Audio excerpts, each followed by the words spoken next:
నిలదీసి ఈ రోజు స్టేషన్ బెయిల్ ఇచ్చేటట్టు కేసు పెడుతున్నారు. దీనికి మేము చాలా ఖండిస్తున్నాము. మహిళలు మేము ఊకునేదే లేదు. ఏడికైతే ఆడకాయ మేము ఏ మినిస్టర్ ఉండని, ఏ సీఎంఏ ఉండని, ఎవరు ఉండని, పబ్లిక్ అన్నప్పుడు పబ్లిక్ అందరికి ఒకటే న్యాయం జరగాలని మేము కోరుకుంటున్నాం. ఇప్పటి వరకు కూడా ఏ ఒక్క మంత్రి గాని, ఏ ఒక్క సీతక్క గాని ఎవ్వరు కూడా ఇప్పటి వరకు వచ్చి ఇంతవరకు కూడా పలకరియడం లేదు. కాబట్టి మేము ఈ రోజు దిగినాము. ఇది కాకుండా వాళ్ళకి ఏం ఒకవేళ సపోర్ట్ గా లేకున్నా గానీ మేము అందరం సపోర్ట్ చేస్తామని కోరుకుంటున్నాము. ఈ రోజు బండి సంజయ్ గారిని మేము కోరేది ఒకటే, ఆ రోజు మీరు రిజైన్ చేయండి, మేము రాజీనామా చేస్తామని అన్నారు. ఈ రోజు నీ కొడుకు చేసినందుకు ముఖం మేడ పెట్టుకుంటున్నావో అది నీకు తెలవాలి. కాబట్టి దీనికి చాలా ఖండిస్తున్నాం మహిళలందరం. ముందుగా మీడియా మిత్రులందరికీ నమస్తే అండి. ఈరోజు మాతృ దినోత్సవం. తెలంగాణలో ఉన్న మాతృమూర్తులందరికీ మరియు దేశంలో ఉన్న మాతృమూర్తులందరికీ మాతృ దినోత్సవ శుభాకాంక్షలు తెలియజేసుకుంటున్నాం. ఈరోజు తెలంగాణ గడ్డ మీద ఏదైతే కేంద్ర మంత్రిగా చెలామణి అవుతున్న, కేంద్ర హోంశాఖ సహాయ మంత్రిగా చెలామణి అవుతున్న, దేశం కోసం ధర్మం కోసం బేటీ బచావో బేటీ పడావో నారీ శక్తి జై భారత్ మాత అనేటోళ్ళ క్యాబినెట్ లో మినిస్టర్ గారి పుత్రుడు ఇవాళ ఏదైతే చేసిండో, ఒక అమ్మాయిని మాయ మాటలు చెప్పి ఆమెను బలాత్కారం చేసి ఆత్మహత్యకు చేసుకునే విధంగా ప్రోద్బలించి ఆమెకు మెసేజ్లు పెట్టి ఆమెను అన్ని రకాలుగా శారీరకంగా మానసికంగా ఇబ్బంది పెట్టి వాళ్ళ కుటుంబాన్ని కూడా ఇబ్బంది పెడుతూ ఏదైతే రాజకీయాలు చేస్తున్నాడో ఈ కేంద్ర మంత్రి, ఈ బండి సంజయ్, ఈ కేంద్ర మంత్రికి తొత్తుగా ఉన్న ఈ రాష్ట్ర ముఖ్యమంత్రి హోంశాఖ మంత్రి అయినటువంటి రేవంత్ రెడ్డి గారికి ఒకటే అడుగుతున్నా.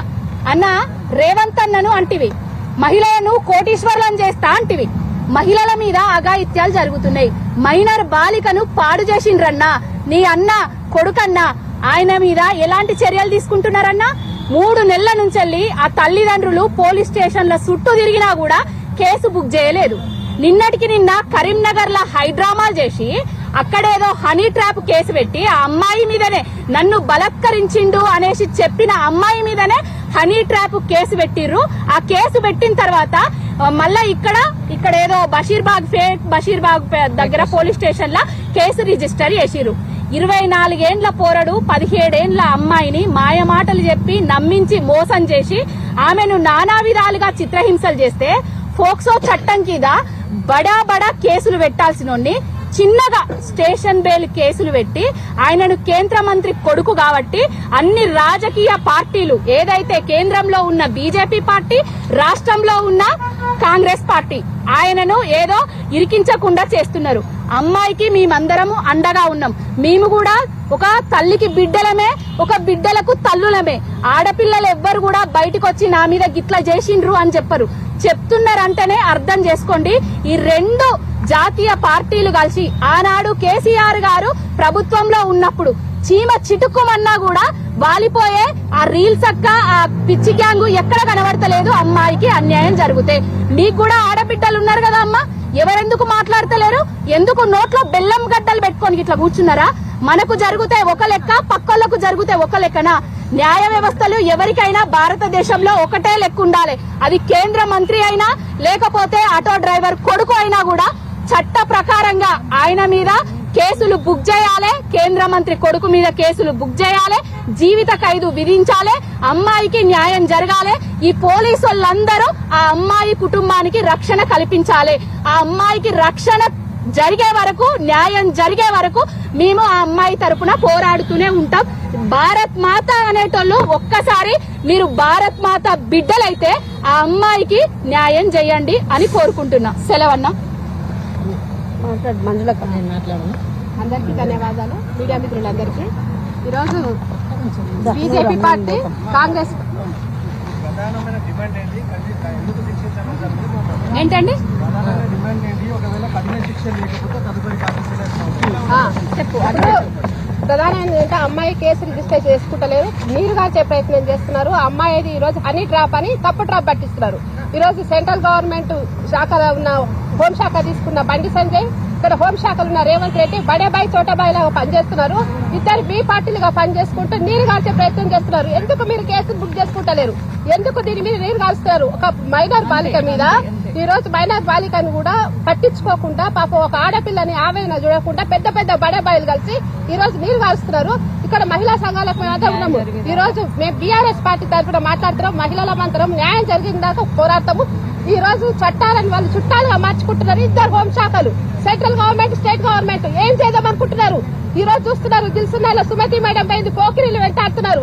అంటే ఇక్కడ స్టేట్ గవర్నమెంట్ చెప్తున్నా ఇక్కడ రక్షణ లేదు ఆడపిల్లలకు, ఎక్క పెడుతున్నావు హనీ ట్రాప్ అని. ఇవాళ కావాలని నీరు గారుస్తున్నావు. కానీ బిడ్డ చెప్తున్నా నేను, బండి సంజయ్ గాని రేవంత్ రెడ్డి గారి మీరు ఇది సీరియస్ తీసుకోకపోతే, యాక్షన్ తీసుకోకపోతే, ఇంతకుముందు పవన్ అన్నట్టు ఇక్కడ ఆటో డ్రైవర్ కి బడే బాబులకు ఉన్న చట్టాలు కాదు, సాధారణ మహిళల నుంచి పెద్దవాళ్ళ వరకు ఒకటే చట్టాలు పనిచేయాలి. ఎందుకు మీరు చట్టాలను ఈరోజు సెక్షన్లను ఎందుకు తప్పుగా పేరుస్తున్నారు, ఎందుకు తప్పుగా రాస్తున్నారు, తక్కువ ఎందుకు రాస్తున్నారు? ఈ రోజు సిగ్గు శరం ఉంటే బండి సంజయ్ హోం శాఖకు రాజీనామా చేయాలి. ఈ రోజు మోడీ కడికి వచ్చింది కదా, సిగ్గు లేకుండా పక్కకు పెట్టుకుంటావా? అట్లాంటి వ్యక్తికి ఆడపిల్లలు అన్యాయం చేసిన పక్కకు పెట్టుకొని ఏం ప్రయోగాలు పలుకుతావు? ఈ రోజు రాజీనామా చేయాలి, బర్తరఫ్ చేయాలి. ఈ రోజు బండి సంజయ్ సిగ్గు లేకుండా మా కేటీఆర్ గారి మీద అడ్డగోలుగా మాట్లాడిండు. 2 రోజులలో తిప్పి కొట్టేటట్టు దేవుడు చూస్తున్నాడు. నువ్వు అన్ని అడ్డగోలుగా మాట్లాడినావో ఈ రోజు నీ కొడుకు లంగ పని చేసిండు. లంగ కొడుకుని తీసుకొని అడ్డం పెట్టుకొని ఈ రోజు నీరుగా చెప్పే ప్రయత్నం చేస్తున్నావు. మా మహిళా సంఘాల అందరి తరపున నేను చెప్తున్నా, న్యాయం జరిగిన దాకా పోరాడతాము, మేము వెంటాడతాము. నీ కొడుకు శిక్ష పడాలనే, నీ కొడుకు నీకు ఉండొచ్చు, నీకు అధికారం ఉండొచ్చు. నీ అధికారం అనేది నీ ఇంటికి, అది దేశానికి. నీ ఇంటికి వరకు వచ్చాక నీ కొడుకైనా ఒకటే, సాధారణ పౌరుడైనా ఒకటే. ఇదే వేరే వాళ్ళు చేస్తే ఈ పార్టీ మహిళా సంఘాలు పెద్ద పెద్ద గోడాడినట్టు ఈరోజు బీజేపీ నీతి వ్యాఖ్యలు చేస్తుంది. చట్టసభలలో 33% మహిళలకు ఇస్తావో లేదో నాకు తెలియదు, మోసం చేస్తావు ఈ రోజు. కానీ ఒక సాధారణమైన అమ్మాయికి నువ్వు న్యాయం చేసి ఈ రోజు నువ్వు రాజీనామా చేయ బండి సంజయ్ చేసి నువ్వు పోయి రాజీనామా చేసి నీ కొడుకుని కూడా జైలు పెట్టు. 20 ఏళ్ళు నువ్వు ఈ రోజు పెట్టినాడే, అప్పుడు నువ్వు నిజంగా దేశభక్తుడు జై శ్రీరామన్న ఈ రోజు నడుస్తుంది. ఈ రోజు మేము ఇక్కడ పేట్ బషీరాబాగ్ దగ్గరకు వచ్చినాము. ఈ రోజు బండి సంజయ్ అనే మూర్ఖుని కొడుకు 3 నెలల నుంచి ఒక 17 సంవత్సరాల అమ్మాయిని ప్రలోభన పెట్టి ఆ అమ్మాయిని లొంగ తీసుకొని మత్తు పదార్థాలు ఇచ్చి ఆ అమ్మాయిని మానభంగం చేసిన తర్వాత కూడా ఈ రోజు పోలీసు వాళ్ళు కేసు నమోదు చేస్తలేరు. హోమ్ మినిస్టర్ ఏమో మన రేవంత్ రెడ్డి అట్లాంటి మూర్ఖుని తెచ్చుకున్నందుకు ఈ రోజు తెలంగాణలో ఆడబిడ్డలకు న్యాయం అనేది లేదు. కాబట్టి హోం మంత్రి ఇక్కడ ఉన్న మన హోమ్ మినిస్టర్ కలిసి ఇప్పటి వరకు ఆ అమ్మాయిది తీసుకోలేదు. కాబట్టి న్యాయం అయ్యే వరకు ఇదే మా బాబు కేసీఆర్ గవర్నమెంట్ లో దిశ కేసులో 3 రోజులలో మట్టు పెట్టిండ్రు. దిశ కేసులో మళ్ళీ ఇదే రేవంత్ రెడ్డి మళ్ళీ బండి సంజయ్ హిందువులమంటారు. హిందువులు బంధువులు అనుకుంటా ఈ రోజు ప్రజలకు ప్రలేభాలు పెట్టి మళ్ళీ మోదీ వస్తున్నాడు. మోదీకి చెప్తాము ఏంటంటే మళ్ళీ తెలంగాణలోనే ఉన్నదా, మొత్తం భారతదేశంలోనే మహిళలకు రక్షణ లేకుండా పోయింది. ఇప్పుడు కేరళలో వచ్చినామని చెప్పి అక్కడ విధ్వంసం. నిన్న కరీంనగర్, ఈ రోజు తెలంగాణలో 3 నెలల నుంచి అమ్మాయి ఇక్కడ హైదరాబాద్ లో తిరుగుతున్న కేసు అనేది నమోదు చేస్తలేరు. ఎందుకు చేస్తలేరు? తెలంగాణలో ఆడబిడ్డలము అంటే కేసీఆర్ ఉన్నప్పుడే రక్షణ ఉండే అనేది అంటే చెప్పకనే చెప్పినట్టు ఈ రోజు ప్రజలకు ఈ మూర్ఖ ప్రభుత్వము మూర్ఖుడు. ఈ రోజు బండి సంజయ్కి ఒకటే సవాల్ ఇడుస్తున్నాం. నువ్వు అంటే చార్మినార్ కు భాగ్యలక్ష్మి టెంపుల్ కు వస్తావు కదా బండి సంజయ్, అదే భాగ్యలక్ష్మి టెంపుల్ కు వచ్చి నీకు దమ్ముంటే నీ కొడుకుని తీసుకొచ్చి ఒట్టు పెట్టుకుని వాని 20 ఏళ్ల జైలు శిక్ష అయ్యి అప్పుడు నిన్ను హిందువుకు ఒక పెద్ద దిక్కు అంటారు. కానీ నువ్వు మాత్రం నీ కొడుకును కాపాడుకునే ప్రయత్నం చేస్తే తెలంగాణ ఆడబిడ్డలం కాదు, భారతదేశంలో ఉన్న ఆడబిడ్డలమందరము నిన్ను బొందబెట్టి నీ మంత్రి పదవి ఫస్ట్ నిన్ను సస్పెండ్ చేయాలి. మోదీ ఏదైతే హిందూ అంటాడు కదా, బేటీ బచావ్ బేటీ పడావ్ అంటే నిన్ను ఇదే స్టేజ్ మీద ఇదే పేరెడ్ గ్రౌండ్ లో నిన్ను సస్పెండ్ చేస్తేనే మా అందరం ఆడబిడ్డలం ఊరుకుంటాము. దీంట్లో ఇక్కడ పిఎస్ లో కూడా మాకు ఏ సమాధానం కరెక్ట్ చెప్పలేదు, సిఐ కరెక్ట్ సమాధానం చెప్తలేడు. కాబట్టి తక్షణమే వానికి అరెస్ట్ చేయాలి, లోపటేయాలి. అమ్మాయి వాళ్లకు రక్షణ ఇయ్యాలి. అమ్మాయి వాళ్ళు బయటకు వచ్చి వాళ్ళు బయట బతికి బట్టగట్టలేదు. ఈ రోజు మా తోటి మహిళ పావని గౌడ్ ఇంటి మీదకి పోయిండ్రు. అంటే న్యాయం మాట్లాడితే ఎవరైనా న్యాయం అనేది గొంతు విప్పితే వాళ్ళ మీద అటాక్ చేస్తున్నారు. అంటే అరాచకాలు తెలంగాణలో కాదు భారతదేశం మొత్తంలో ఇట్లాంటి బీజేపీ ప్రభుత్వం వస్తే ఎట్లా ఉంటుందో చూపిస్తుండ్రు. కాబట్టి తెలంగాణలో బీజేపీనైనా కాంగ్రెస్ నైనా బొంద పెట్టే వరకు వదిలిపెట్టేది లేదు. హిందీలో మాట్లాడుతుంది, నేను కూడా మాట్లాడతాను. అందరికీ నమస్కారం. మీడియా మిత్రులకు అందరికీ నమస్కారం. మోడీ जी आज आप तेलंगाना में आ रहे हैं. ఒక్క నిమిషం మాట్లాడిగా. ఒక ఒక్క నిమిషం మాట్లాడు, తొందరగా మాట్లాడు. मोदी जी आज आप तेलंगाना में आ रहे हैं, हम छोटे से सूचना आपको दे रहे हैं. आप बेटी बचाओ बेटी पढ़ाओ सब आप बताए थे, कहाँ बचा रहे बेटी को, किधर पढ़ा रहे? हम लोग डर रहे हैं बेटी लोग को बचाने के लिए, पढ़ाने के लिए, बाहर निकलने के लिए. जब हमारे केसीआर थे तब हमारे तेलंगाना में हम लोग उनको भेजते थे बाहर, देर से वो लोग जाते थे. अभी हम लोग डरने का चांस आया हम लोग को. इसके लिए मोदी जी आप बंडी संजय के लड़के ने इतने बड़े फोक्सो केस में जो पुलिस लोग भी नहीं कुछ कर रहे हैं, हम लोग क्या करें? किसके साथ जाए, किसको न्याय करने के लिए करें? इसके लिए मोदी जी आपको एक ही हाथ जोड़ के हम लोग विनती कर रहे हैं. मोदी जी को बंडी संजय के लड़के को आप ही देखें, आप ही सब कुछ करें. इसके लिए हम आपको न्याय कर रहे हैं.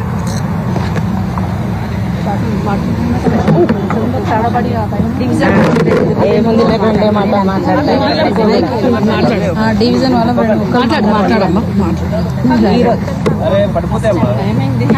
ఏదో అడుగుతున్నారు కదా, చెప్పండి. ఇప్పుడు అడగండి, ఇప్పుడు అడగండి.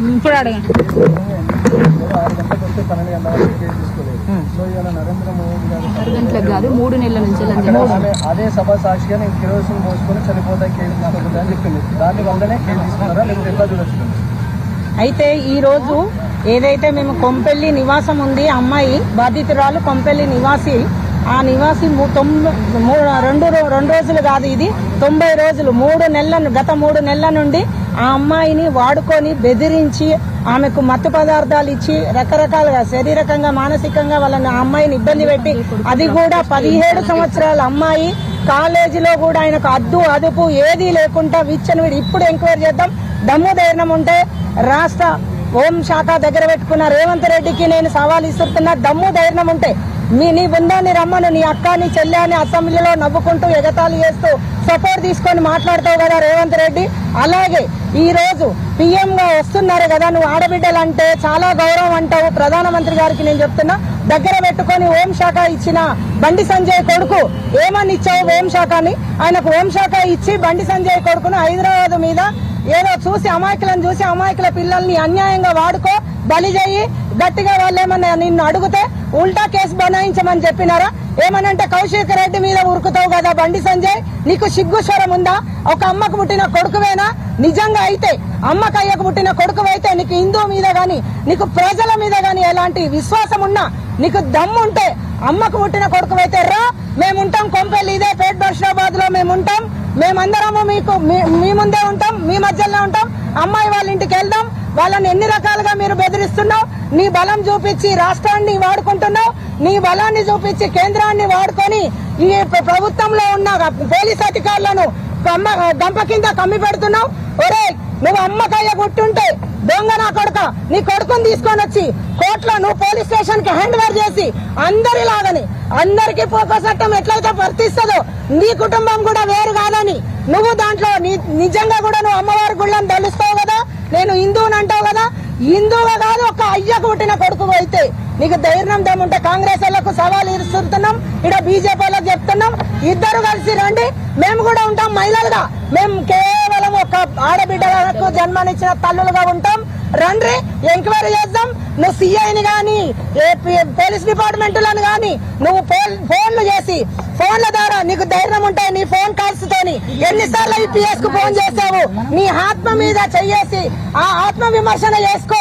అయినా సరే నేను మళ్ళీ చెప్తున్నా, ఒక మామూలు ఆడబిడ్డగా చెప్తున్నాం, మేమందరం ఉంటాం. నీ నిజాయితీ పరుడు అయితే నీ కొడుకుని తీసుకొని రా, పోలీస్ స్టేషన్లు ఇద్దాం. ఇదే పోలీస్ వాళ్ళను నీకు నమ్మకం లేకపోతే నీ కరీంనగర్ వాళ్ళని కూడా తెచ్చుకో, అందరిని కలిపి వాళ్ళ బస్సుకి వెళ్దాం, వాళ్ళ ఇంటికి వెళ్దాం. ఆ అమ్మాయి పుట్టుకలో రాజకీయం లేదు, ఆ అమ్మాయి ధనవంతురాలు కాదు, ఆ అమ్మాయి మేజర్ గా చిన్న పిల్ల, 17 ఏళ్ల అమ్మాయి, మైనర్ అమ్మాయి. ఆ అమ్మాయి మీద నువ్వు కరీంనగర్ లో ఏమని కేసు పెట్టించినావు? అసలు నువ్వు మనిషివేనారా? మనిషివైతే నువ్వు అమ్మ కూర్చుంటే అలాంటి కేసు బుక్ చేయించొద్దు. ఎందుకంటున్నా ఈ మాట అంటే, వాళ్ళకి ఎలాంటి అపశుభం తెలియని పిల్లను అమాయకురాలు చేసి మత్తులో పెట్టి వాడుకున్నది కాక అన్యాయంగా ఏ దేవుళ్ళు ఏ అమ్మవాళ్ళు నిన్ను క్షమిస్తారు? ఎక్కడి నుండి నీకు న్యాయం ఉంది? నువ్వు మాట్లాడే మాటకు నువ్వు కుటుంబంలో జరిగిన విధానానికి సంబంధం లేదు ఉందా? నువ్వు వెంటనే నువ్వు దమ్ము ధైర్యం ఉంటే రాజీనామా చేయి. నువ్వు రాజీనామా చేసి నార్మల్ వ్యక్తిగా ఎంక్వైరీ చేయించుకో, నీ సిద్ధశుద్ధి నిరూపించుకోమని మేము సవాల్ ఇస్తున్నాం. ఒకటే మాట చెప్తున్నా, బండి సంజయ్ గారు మీ కూతురు అయితే నువ్వు ఇలానే చేస్తావా? ఓ పోతాయి కార్ల మీద కార్లు పోతాయి అన్యాయం జరిగేదాకా. మరి అమ్మాయి మీద ఏ పద్ధతిలో కేసు పెట్టినావు నువ్వు? ఇలా చిన్న పిల్ల మేజర్ కాని పిల్ల, ఆ పిల్ల మీద నువ్వు కేసు పెడతావా? కరెక్టేనా ఈ పద్ధతి? బందీ సంజయ్ గారు, మీరు ఏది ఇవన్నీ మీరు కూల్ గా మీరు రాజకీయంలో ఉన్నారు కదా, నీ కొడుకుకు పెళ్లి చేస్తావా? నీ కొడుకుని మాకు అప్పచెప్తావా? నీ నిర్ణయాన్ని బట్టి ఉంటది. నువ్వు మంచి నిర్ణయం తీసుకోవాలనే మేము అందరం ఇక్కడ వచ్చినాం. ఆ పిల్లకి ఏదైనా అన్యాయం జరిగింది అనుకో, బై మిస్టేక్ ఆ పిల్లకి ఏదైనా ఎఫెక్ట్ జరిగితే మేమందరం మాత్రం నీ కొడుకుని వదలము. ఇది మాత్రం వాస్తవం. ఎక్కడంటే అక్కడ ధర్నా వేయడానికి రెడీగా ఉన్నాం. అన్ని రోడ్లు ఆపేస్తాం. ఆ పిల్లకు న్యాయం జరగాలి. ఇదే స్టేషన్ లో ఇప్పటి వరకు ఆ పిల్లకు ఫిర్యాదు చేయడం ఏది న్యాయం జరగలేదు. పోలీస్ స్టేషన్ మీద ఆ పిల్ల పెట్రోల్ ఎందుకు పోసుకోదా? కర్మ ఎందుకు పట్టింది? నువ్వు దొర కొడుకును గుంజుకొస్తాం ఇక్కడ దాకా. ఏం ఆడవాళ్ళం మేము ఏమి ఇంట్లో కూర్చునేటోళ్ళం అనుకుంటున్నావా ఏంటి నువ్వు? నీకే కాని కూతురు ఉంటే ఇలానే చేస్తావా నువ్వు? ఓ పోతాయి కార్లీగా ఒకటే పోతాయి. మీకో న్యాయం మాకో న్యాయమా? ఇది కాదు లెక్క. ఉన్నోళ్ళు లేనోళ్ళని చూడకు. బండి సంజయ్ గారు చెప్తున్న పద్ధతిగా ఆడపిల్లకు న్యాయం జరగాలి. ఆ పిల్ల ఏమైనా అయ్యిందనుకో మహిళా సంఘాలు ఊరుకోవు, ఊర్లో ఉన్న ప్రజలు ఊరుకోరు, నాయకులు ఊరుకోరు, ఎవరు ఊరుకోరు. ఆమెకు న్యాయం జరగనీకే మేము పోరాటం ధర్నా చేస్తున్నాం. ఇంతే.